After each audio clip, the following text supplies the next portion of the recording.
মানে এই আসমান জমিনের ক্ষমতা পৃথিবীর কোন রাজা বাদশার হাতে না। কার হাতে? আল্লাহ তাআলার হাতে।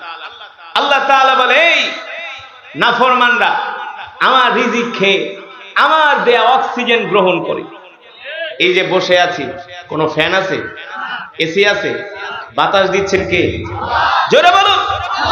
আল্লাহ তাআলা যদি এই বাতাস বন্ধ করে দেয়, পৃথিবীর কোন রাজা বাদশা আমাদেরকে একটু অক্সিজেন দিতে পারবে? কারো কোনো ক্ষমতা আছে? কারো 14 গোষ্ঠীর ক্ষমতা আছে? কোন প্রেসিডেন্টের ক্ষমতা আছে? না।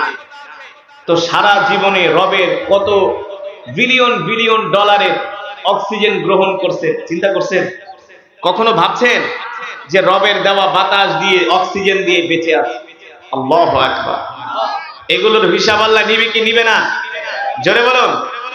আল্লাহ তাআলা বলে, বান্দা দেখ, তোদের মাথার উপরে 7টা আসমান বানাইছি, কোনো খুঁটি নাই,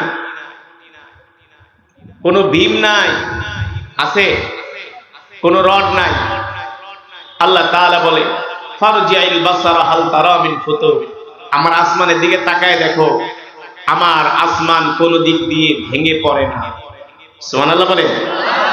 কোন জায়গা দিয়ে আসমানের প্লাস্টার ছুটে পড়ে না। হ্যাঁ, শুনছেন যে আমেরিকার আটলান্টিক মহাসাগরে আসমান থেকে কিছু প্লাস্টার ভেঙে পড়ছে? হ্যাঁ, শুনছেন? শুনবেন না, কিয়ামত পর্যন্ত শুনবেন না।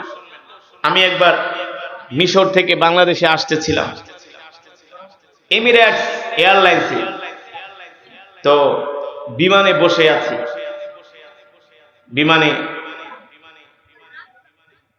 বসে না, বিমানে শুয়ে আছি, অনেকগুলো সিট ফাঁকা। তো চিন্তা করলাম বসে থাকুন কেন, শুয়েই থাকি।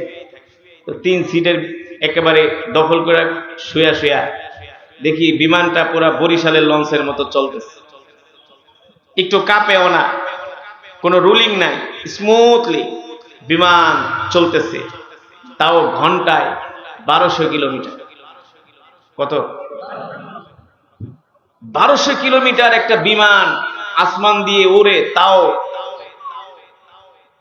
30,000 ফিট উপরে। কত হাজার ফিট?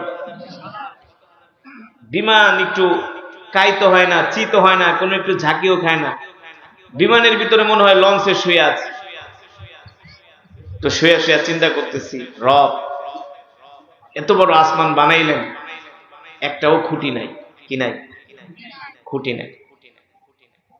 তো আসমান বানাইলেন, খুঁটি নাই। যদি আল্লাহ এই আসমানের ভিতরে খুঁটি দিত, পিলার দিত, যেমন যখন পদ্মা সেতু কাজ শুরু হয়েছিল, যখন পিলার গুলো বানিয়েছিল, আর্কিটেক্ট ইঞ্জিনিয়াররা বলছিল যে সাময়িক সময়ের জন্য ফেরিগুলো যাতে পিলারের কাজ দিয়ে না যায়, অন্য দিক দিয়ে যাওয়ার জন্য নির্দেশনা দিয়েছে। তো ফেরি অন্যদিকে ঘুরে যেত, পিলারের কাছে যেত না, কারণ মাঝে মাঝে ফেরি যায় পিলারের সাথে বাড়ি খেতে, বুঝেন না? তো আল্লাহ তাআলা যদি এই আসমানের ভিতরে খুঁটি দিত, এই আসমানের নিচ দিয়া কোনো বিমান চলতে পারত? আসমানের খুঁটির সাথে সংঘর্ষ হতো, বিমান ক্র্যাশ করত। সুবহানাল্লাহ বলেন। আরে যানবাহন, বাস, ট্রেনে, প্রাইভেট কারে আর কত মানুষ চলাচল করে। পরিসংখ্যানে আসছে এই পৃথিবীতে প্রায় 500 কোটি মানুষ বিমানে যাতায়াত করে, সারা পৃথিবীতে।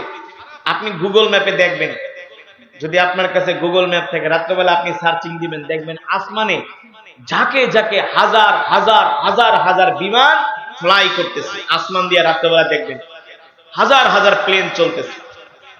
আল্লাহু আকবার। তাহলে বিশাল আসমানের মালিক আল্লাহ তাআলা। আল্লাহ রাব্বুল আলামিন সেই কথাই কোরআনুল কারীমের মধ্যে বলছেন, তাবারাকাল্লাযী বিয়াদিহিল মুলকু ওয়া হুয়া আলা কুল্লি শাইইন কাদির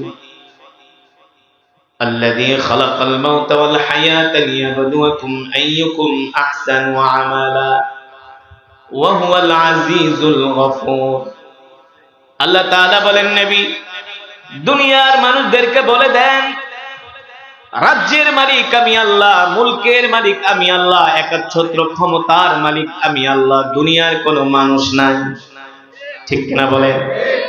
আমার জমিন, আমার আসমান, আমি আল্লাহ অক্সিজেন দিয়া দুনিয়ার মানুষদেরকে পালি। আর আমার জমিনের মধ্যে দুনিয়ার মানুষগুলো বসবাস করে, আমার অক্সিজেন, আমার দেওয়া রিজিক গ্রহণ করে, তারা আমার হুকুম, আমার বিধান মানে না। আপনি তাদেরকে সতর্ক করে দেন, আফাহাসিবতুম আন্নামা খলাকনাকুম আবাসাও ওয়া আন্নাকুম ইলাইনা লা তুরজাউন। আল্লাহ রাব্বুল আলামিন বলেন, নবী, তারা কি ধারণা করেছে আমি আল্লাহ তাদেরকে দুনিয়াতে এমনি এমনি সৃষ্টি করেছি? আল্লাহ তাআলা বলে, না না না, আমি আল্লাহ তাদেরকে দুনিয়াতে এমনি এমনি সৃষ্টি করি নাই। এই দুনিয়াতে আমি আল্লাহ মানুষদেরকে সৃষ্টি করেছি একমাত্র আমার ইবাদত করার জন্য। ঠিক কিনা? কার ইবাদত? আল্লাহ তাআলার ইবাদত করার জন্য আল্লাহ তাআলা আমাদেরকে সৃষ্টি করেছেন। এখন কি দুনিয়ার মানুষগুলো আল্লাহর ইবাদত করে নাকি শয়তানের গোলামি করে? হ্যাঁ, সমাজের কত পার্সেন্ট মানুষ নামাজ পড়ে? কত পার্সেন্ট? 100-র ভিতরে 3% মানুষও নামাজ, 100-র মধ্যে 3% মানুষও নামাজ পড়ে না। শতকরা 100-র মধ্যে 3% মানুষও নামাজ পড়ে না, আল্লাহ তাআলার হুকুম মানে না, আল্লাহ তাআলার বিধান মানে না। আল্লাহ তাআলা বলেন, তোমরা কি মনে করেছো আমি আল্লাহ তোমাদেরকে দুনিয়াতে এমনি এমনি পাঠাইছি? আল্লাহ তাআলা বলে, না না না, আমি আল্লাহ তোমাদেরকে দুনিয়াতে এমনি এমনি পাঠাই নাই। আমি আল্লাহ তোমাদেরকে দুনিয়াতে পাঠিয়েছি আমার গোলামি করার জন্য।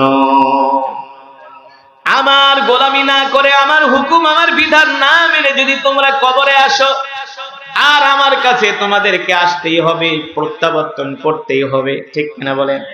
তখন আমি আল্লাহ তোমাদের থেকে কড়ায় গন্ডায় হিসাব নিব, কড়ায় গন্ডায় হিসাব নিব। এই কারণে মুসলমান, এই দুনিয়ার জমিনে যদি কোনো যুবক বলে আমি মুমিন হতে চাই, আমি আল্লাহ তাআলার প্রিয় হতে চাই, আল্লাহ তাআলার রহমত পেতে চাই, এই পৃথিবীর জমিনে একমাত্র আল্লাহ রসুলকে ভালোবাসা না ছাড়া মুমিন হওয়া যাবে না। আল্লাহ তাআলা সে কথাই কোরআনুল কারীমের মধ্যে বলছেন, লাকাদ কানা লাকুম ফি রাসূলিল্লাহি উসওয়াতুন হাসানা। নবী, আপনার চরিত্রই উত্তম চরিত্র, আপনার আদর্শই উত্তম আদর্শ।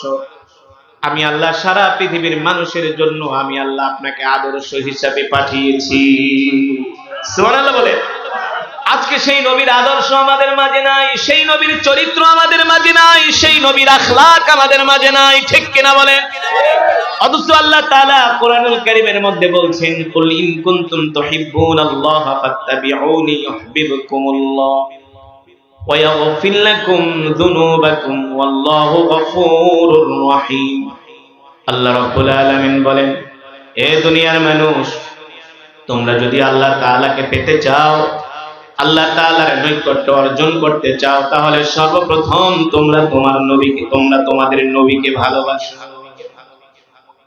তোমরা তোমাদের নবীকে ভালোবাসো, তার আদর্শ গ্রহণ করো, তার চরিত্র গ্রহণ করো, ঠিক কিনা বলেন? নবীর আদর্শ কি আমাদের মাঝে আছে? নবীর আদর্শ আজকে যুবকদের মাঝে নাই, নবীর আদর্শ আজকে বৃদ্ধদের মাঝে নাই। কারণ আজকে যুবকদেরকে মসজিদে পাওয়া যায় না, বৃদ্ধদেরকে পাওয়া যায় চায়ের দোকানে বৈশা। 60 বছর হয়ে গেছে, এখনো বাংলা সিনেমা দেখে, কথা না? আর সমাজে এমন কিছু যুবক আছে, তাদের চেহারার দিকে তাকাইলে মনে হয় না তারা মুসলমানের সন্তান, ঠিক কিনা বলেন? নবীজির কোনো আখলাকি আমাদের মাঝে নাই। আল্লাহ রাসূল সাল্লাল্লাহু আলাইহি ওয়াসাল্লাম 63 বছর জিন্দেগিতে কোনোদিন কোনো মানুষের মনে কষ্ট দেয় না। কাফের তো দূরের কথা, আল্লাহর নবী কোনো মানুষের মনে কষ্ট দেয় নাই, অমুসলিমের মনেও কষ্ট দেয় নাই, ঠিক কিনা? তিনি ছিলেন পরোপকারী, তিনি ছিলেন গরিবের বন্ধু, তিনি ছিলেন দরিদ্রদের বন্ধু, তিনি ছিলেন এতিমদের বাবা, ঠিক কিনা বলেন? আল্লাহ রাসূলের আদর্শ আমাদের মাঝে নাই, আল্লাহ রাসূলের চরিত্র আমাদের মাঝে নাই। এই পৃথিবীর জমিনে আমরা যতই নেতার আদর্শ গ্রহণ করি না কেন, যতই গণতন্ত্র, রাজতন্ত্র, সমাজতন্ত্র প্রতিষ্ঠা করতে চাই না কেন, আমরা আমাদের দেশ সমাজকে যতই শান্তির দেশ বানাইতে চাই না কেন, এই পৃথিবীর কোন মানুষের আদর্শ দ্বারা শান্তি প্রতিষ্ঠা হতে পারে না একমাত্র আল্লাহ রাসূলের আদর্শ ছাড়া। কেমন ছিলেন তিনি দরদী নবী, কেমন ছিল তার আদর্শ, তিনি গরিবদের কেমন ভালোবাসতেন, অসহায়দের কেমন ভালোবাসতেন। আজকে যদি সত্যিকার অর্থে আল্লাহ রাসূলের আদর্শ আমাদের মাঝে থাকতো, আমাদের সমাজে থাকতো, তাহলে কখনো 10 টাকা 5 টাকার জন্য রিকশাওয়ালা ভাইকে থাপ্পড় খেতে হতো না। হতো? 10 টাকা 5 টাকা ভাড়ার জন্য অনেক সময় রিকশাওয়ালা ভাইকে থাপ্পড় মারে, আছে কি আছে? জুতা চুরি করার দায়ে জুতা চোরকে পিটায় হাড্ডি ভেঙে দেয় না? অথচ crore crore billion million dollar যারা চুরি করে তারা এসি রুমের মধ্যে বসে আরাম করতেছে, কথা বলে। অথচ বেচারা গরিব মানুষ দারিদ্রতার কারণে, অভাবের কারণে, কষ্টে পড়া উপায় না দেখা জুতা চুরি করে, ঠিক কিনা বলে? আর যেই বড় বড় চোরেরা মহাসড়কের আলকাতরা গুলা বিক্রি করে খায়, মহাসড়কের পিচ ঢালাই 6 মাস না গেলে ফাইটা যায়, ঠিক কিনা বলেন? ওই চোরেরা কিন্তু বহল তবিয়াতে এসি রুমের মধ্যে বৈশা হারাম ভক্ষণ করতেছে, তাদের কোনো বিচার না। অথচ আল্লাহর নবী কেমন ছিলেন? গরিবের বন্ধু, দরিদ্রদেরকে আল্লাহ রাসূল কেমন করে ভালোবাসতেন। আল্লাহ রাসূলের সাহাবী নাম হলো হযরতে বেলাল রাদিয়াল্লাহু তাআলা। সিরাত ইবনে কাসিরের মধ্যে আসছে সাহাবী হযরত বেলালের নাম শুনছেন? হ্যাঁ, আল্লাহু আকবার। হযরত বেলাল রাদিয়াল্লাহু তাআলা আনহু তিনি কোন মক্কার মানুষ ছিলেন না, মদিনার মানুষ ছিলেন না, আরবের মানুষ ছিলেন না। হযরত বেলাল রাদিয়াল্লাহু তাআলা আনহুর বাড়ি হলো ইথিওপিয়া। কোথায়? ইথিওপিয়া। ইথিওপিয়ার মানুষগুলো একটু কালো টাইপের হয়। কি টাইপের? ইথিওপিয়ার মানুষগুলো একটু নিগ্রো টাইপের হয়। হযরত বেলাল ছিলেন কালো মানুষ, যাকে বলা হতো হাবশী বেলাল, কালো বেলাল। কিন্তু হযরত বেলাল কালো হলে কি হবে? আল্লাহু আকবার। হযরতের বেলালের অন্তরে ঈমান ছিল ভরপুর, ঠিক কিনা বলেন? কেমন ছিল বেলাল রাদিয়াল্লাহু তাআলা আনহু? বেলাল হলো একজন গোলামের সন্তান। ইথিওপিয়া থেকে তাকে মক্কা এনে কাফেরদের কাছে তাকে গোলাম হিসেবে বিক্রি করে দেয়।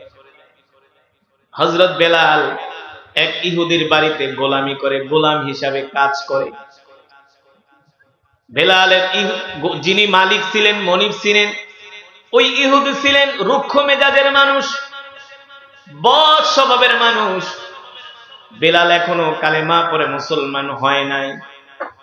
আল্লাহ রাসূলের দেখাও হযরত বেলাল এখনো পায় নাই। আল্লাহ রাসূলের দেখাও বেলাল এখনো পায়নি, কালেমা পড়ে মুসলমান হয়নি। মুসলমান হওয়ার পূর্বের ঘটনা। হযরত বেলাল ইহুদির বাড়িতে গোলামি করে, ইহুদির বাড়িতে কাজ করে। একদিন বেলালের মনিব বেলালকে ডাক দিচ্ছে, তাআলা ইয়া বেলাল, এদিকে আসো, আমার এই পাত্রটা হাতে নাও। এই পাত্রের মধ্যে 10 কেজি জব আছে, ছাতু করে দিবা তুমি আমাকে আজকে রাতের মধ্যে। বেলাল বলল, আনা মারিয়ুন জিদ্দান, আমি খুব অসুস্থ মানুষ। বেলালের মনিব বলল, তুমি অসুস্থ না সুস্থ এটা আমার দেখার বিষয় না, কারণ আরব তো ছিল জাহিলিয়াতের যুগ, অন্ধকারের যুগ।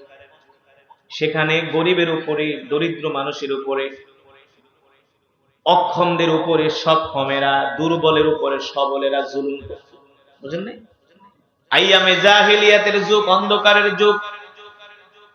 বেলালের মনিব বলে, বেটা তুই আমার গোলাম, তুই সুস্থ না অসুস্থ এটা আমার দেখার বিষয় না। আমি তোকে যেই নির্দেশ দিয়েছি তুই আমার নির্দেশ পালন করবি। হযরত বেলাল বলে, আমার মনিব আমাকে 10 কেজি জব দিয়ে যায় ছাতু করার জন্য। আমার শরীরে প্রচন্ড জ্বর, প্রচন্ড অসুস্থতা। এই শরীর নিয়ে কখনো লোহার পাটা ঘোরানো সম্ভব না, পাথরের পাটা ঘোরানো সম্ভব না। হযরত বেলাল বলেন, আমি অসুস্থ শরীর নিয়ে অর্ধেক জব ছাতু করেছি, আর অর্ধেক করতে করতে না করতে করতে আমি আর অসুস্থ হয়ে যাই। আমি এমন অসুস্থ হয়ে যাই, হযরত বেলাল বলে আমি আমার ওই জব ছাতু করা অবস্থায় আমি ওই পাটার কাছে অজ্ঞান হয়ে সেন্সলেস হয়ে আমি পড়ে যাই। হযরত বেলাল বলে কোন সময় রাত কেটে যায় আমি বলতেও পারি না, আমি এত অসুস্থ। সকালবেলা যখন বেলালের মনিব আসে, আয়েশা বলে ইফতাহিল বাব, দরজা খোলো ইয়া বেলাল। হযরত বেলাল অসুস্থ মানুষ, দরজা খুলতে পারে না, বেহুশ হয়ে পড়ে আছে। বেলালের মনিব দরজা খুলে যখন ঘরে ঢুকলেন, দেখেন হযরত বেলাল ওই জবের কাছে ঘুমিয়ে আছে। তার মনিব ডাক দিলেন, বেটা এদিকে আয়। রাত্রবেলা আমি তোকে যেই কাজ করার জন্য নির্দেশ দিয়েছি তুই আমার কাজগুলো কেন করস নাই? আজকে আমার বাড়িতে মেহমান আসবে, আমি মেহমানদেরকে কি খাওয়াবো? তুই কেন আমার জবগুলো ছাতু করে দিলি না? হযরত বেলাল রাদিয়াল্লাহু তাআলা আনহু বলে, মুনিব আনা মারিদুন জিদ্দান, আমি অসুস্থ মানুষ, অসুস্থতার কারণে আপনার কাজগুলো আমি সম্পূর্ণ করতে পারি নাই। বেলালের মনিব বলে, বেটা তুই আমার মেহমানের কাছে আমাকে অপমান করলি, অপদস্থ করলি, আমার মান সম্মান শেষ করে দিলি।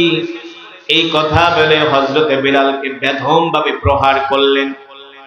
হযরত বেলাল বলে, আমার মনিব আমার গালের মধ্যে থাপ্পড় মারতে শুরু করলেন।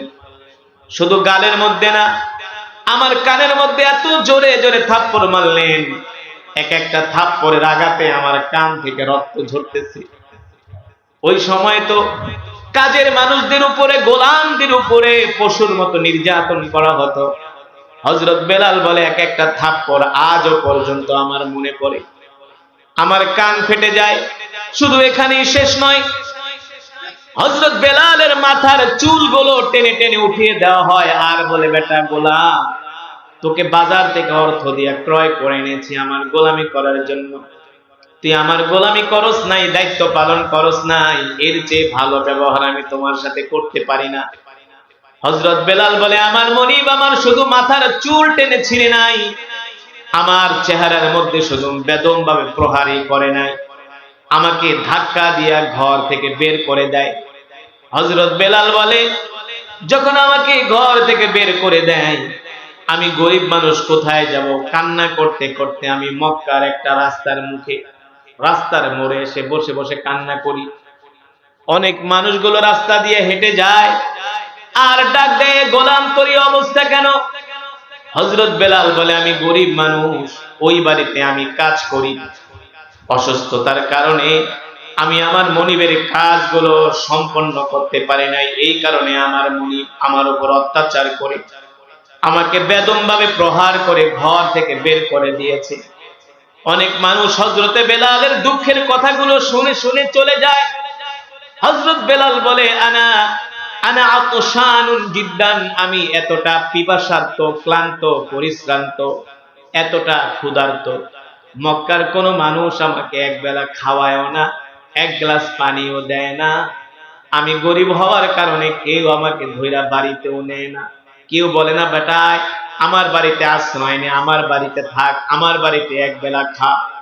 হযরত বেলাল বলে, আমি 3 দিন পর্যন্ত এই রাস্তার মোড়ে বসে আছি, কেউ আমার দুঃখের কথাগুলো শুনে নাক ফিরিয়ে কান ফিরিয়ে অন্যদিকে চলে যায়, পিঠ বাঁকা করে অন্যদিকে চলে যায়, শুধু আমার দুঃখগুলো শুনে আমার দুঃখ মোচন করার জন্য কেউ চেষ্টা করে না, কেউ আমার কথা শুনতে চায় না, আমি গরিব হওয়ার কারণে। হযরত বেলাল বলে, আমি 3 দিন পর্যন্ত রাস্তার মোড়ে বসে বসে কান্না করতেছি, হঠাৎ করে দেখি একজন যুবক ওই রাস্তা দিয়ে হেঁটে যায়, একজন যুবক ওই রাস্তা দিয়ে হেঁটে যায়। হযরত বেলাল বলেন, আমি ওই যুবকের চেহারার দিকে তাকায়া আমি আমার নজর ফিরাইতে পারি নাই। সুবহানাল্লাহ বলেন। যুবকের চেহারা এত সুন্দর, এত মায়াবী চেহারা, আমি তাকে দেখার পরে মনে হয় আমি আমার জীবনের সব দুঃখগুলো ভুলে গেছি। আমার মনিব যে আমাকে মারছে, তার চেহারা দেখার পরে আমার এই মায়ের কথাও মনে নাই, আমার কাছে মনে হলো আমি আমার সব কষ্ট ভুলে গেছি, সব ব্যথা দূর হয়ে গেছে। আমি ওই যুবকের চেহারার দিকে তাকায় রইলাম। এত সুন্দর সুঠাম দেহের অধিকারী, এত সুন্দর চেহারার মানুষ আমি আজ পর্যন্ত কোনোদিন মক্কায় দেখি না। ওই যুবক এসে আমার নাম জিজ্ঞেস করলো, আমি আমার নাম বললাম। জিজ্ঞেস করলো মিন আইনা জিতা, কোত্থেকে এসছো? বলে আমি জিতু মিন ইথিওপিয়া, আমি ইথিওপিয়া থেকে আসছি, আমি কোনো মক্কার মানুষ না, আমি একটা গরিব মানুষ, কালো মানুষ। ওই যুবক ডাক দিয়া বলে তাহলে তুমি এখানে কেন? বলে শোনেন, কত মানুষ আসে আমার দুঃখগুলো শুনে, কেউ আমাকে উপকার করে না, সবাই আমার দুঃখগুলো শুনে চলে যায়, আপনার কাছে বইলাই লাভ কি?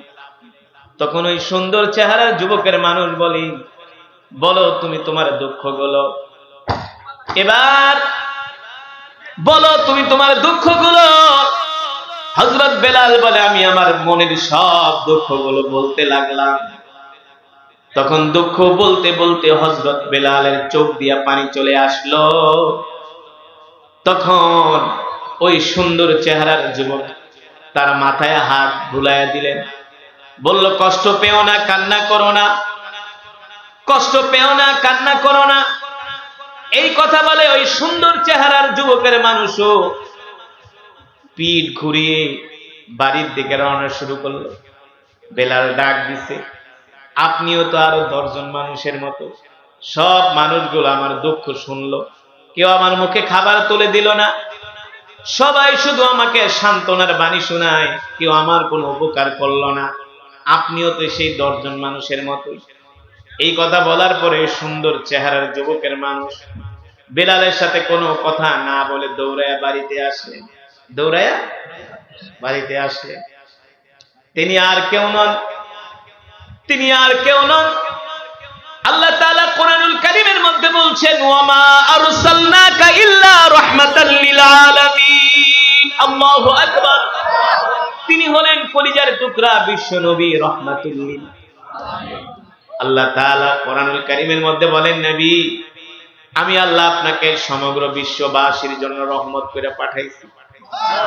আপনি হলেন সমগ্র বিশ্ববাসীর জন্য রহমত, আপনি হলেন সমগ্র বিশ্ববাসীর জন্য বরকত। সুবহানাল্লাহ বলেন।